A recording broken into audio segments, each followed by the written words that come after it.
तरागनिपान सुबा लोक सभा मिखलदा माइक पाकलबा इनर अमदी आउटर मणिपुर पार्लियामेंट्री कॉन्स्टिट्यूएंसी की मिहुत अनिना चाही अमा हेलबा इरांग असि लोइसिनबा पार्लियामेंट पुकतुना मणिपुर पियामी इहुल खंगना थबक तौरकनी हाइबगे थाजबा लई हाइना धनमंजुर यूनिवर्सिटी की एसोसिएट प्रोफेसर डॉक्टर अरामबम नोनीना टॉम टीवी फोंदुरले मिखल माइ पाकलबा मिहुत सिंगना करी थबक थौरम सिंग पाइखतलबदे मणिपुर की मियाम साफगनी हाइबगे मजांगदा टॉम टीवी की स्टाफ रिपोर्टर लक्ष्मी कोंखाम अमसुंग वीडियो जर्नलिस्ट इबुंगो लाइश्रमगा अखनना उनबा अमदा वाफम असी फोंदोकलदुना एसोसिएट प्रोफेसर डॉक्टर अरामबम नोनीना हाई ngasi fangliba election gi result ase miyam gi aning apamba gi matung inane miyam na piriba mandate ase democracy gi spirit aduda taram okpaga loinana ikai khamnafam thoe political party singna karam balenga ke chana pathap aman leiraba matamda miyam gi aning ba apamba thunghanba ngamgani haibado ngasi gi election result asidagi para tamhobagi mami kharadi uba fanglakane chahi ama hena chatharakliba irang ase lenga asina loishinba ngamkhidaba asina maram oiraga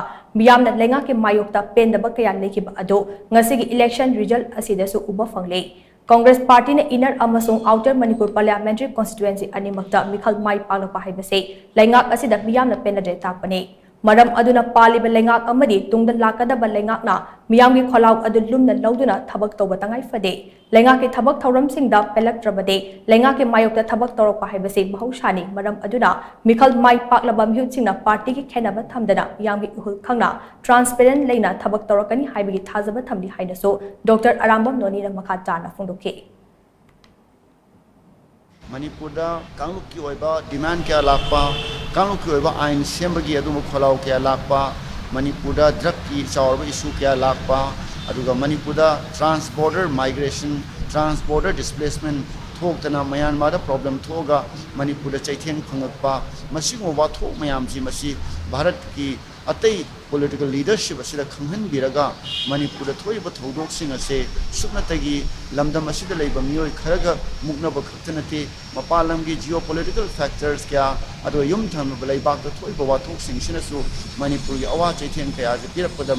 मरम ओय हाइबा से भारत की मियाम the खंगहलबदी Manipur की मियाम की दमकता policy अनौबा लापदा मतेंग ओइगनी हाइबसिन Manipur दगी MP कारिबसिंग असिगी मियाम थाजब थमलिबसि करिनो हाइबा तारगदी Manipur की ओइबा वाफमसिंग असे parliament the मयिक सेंगना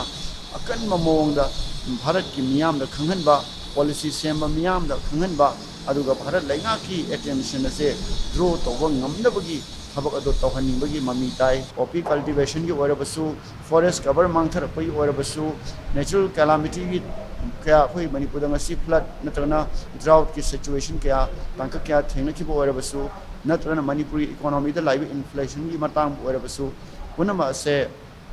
Manipur की कारिबा एमपी सिंह पुखटकनी हाइबगे थाजबा दो मियाम मखोई मफुम थमनी बोट असी कारग प्रजाद हन्न येंगतब तारगदी कारिबा मियोय सिंगरसु मथंगी चाही मंगा फरप मतन मखोई सु फम ताबा हाइबसिकी बोट की नेचुरल प्रोसेस हमनी हाइना थमजिगे।